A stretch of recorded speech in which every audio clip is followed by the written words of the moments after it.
Une année se termine, une autre va commencer. Le moins que l'on puisse dire, c'est qu'elle ne se présente pas sous les meilleurs auspices. Entre la multiplication des conflits armés, le réchauffement climatique, les violences sociales, les migrations, et j'en passe. On a l'embarras du choix pour trouver des sujets d'anxiété et d'angoisse. Et dans ce contexte, souhaiter la bonne année aux uns aux autres peut paraître un peu dérisoire. Ça le serait si Dieu et sa parole n'existaient pas. Sa parole, la Bible. La foi en Dieu et la connaissance de la parole nous ouvrent toujours une espérance. Dieu existe, il a créé le monde et il est au contrôle de tout ce qu'il a créé. Il n'a pas abandonné ce monde. Il est sur son trône et il gère. Et c'est ce qui fait que nous pouvons être en paix. Sa parole nous enseigne aussi que de la même manière que le monde a eu un commencement, ce monde aura aussi une fin.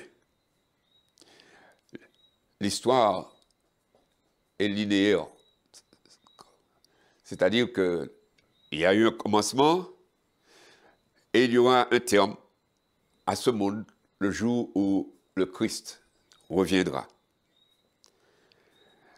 La Bible nous instruit aussi sur les événements qui doivent précéder ce retour de Christ, tant au niveau des nations qu'au niveau des comportements des individus.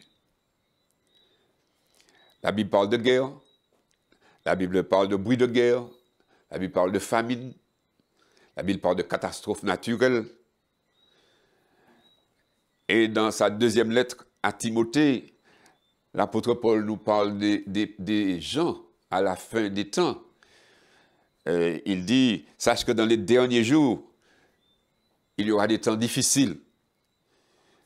Les hommes seront égoïstes, amis de l'argent, fanfarons, hautains, blasphémateurs, rebelles à leurs parents, ingrats, irréligieux, insensibles, déloyaux, calomniateurs, intempérants, cruels, ennemis des gens de bien, traîtres, emportés, enflés d'orgueil, aimant le plaisir plus que Dieu, et en l'apparence de la piété, mais reniant ce qui en fait la force. Vous avez là une description des hommes à la fin des temps.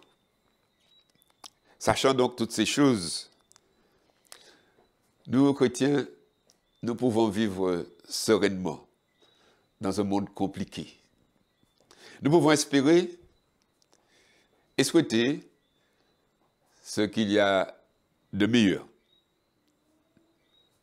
aux uns aux autres, tout en nous préparant au pire. Nous savons que Dieu peut toujours ouvrir un chemin pour son peuple, là où il n'y a pas de chemin.